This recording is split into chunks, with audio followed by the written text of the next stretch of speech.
நம்ம வாழ்வின் முன்னேற்றத்துல மிக முக்கியமான பங்கு வகிப்பவர்கள் நம்ம நண்பர்கள் இல்லையா?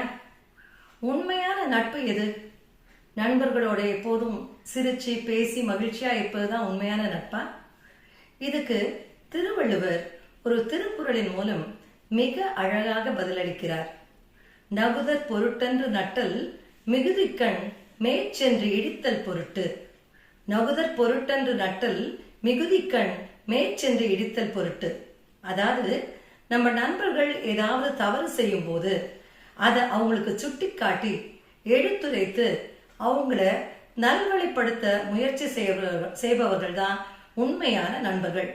அதனால நம்ம நண்பர்கள் தவறு செய்யும் போது அவங்க ஏதாவது செஞ்சுட்டு போட்டோம், நமக்கு என்ன வந்ததுன்னு கண்டுகொள்ளாமல் விடாமல் அவங்களுக்கு அதை எடுத்துரைத்து அவர்களை நல்வழிப்படுத்த முயற்சி செய்வோம். நல்ல மனிதர்களாக வாழ்வோம்.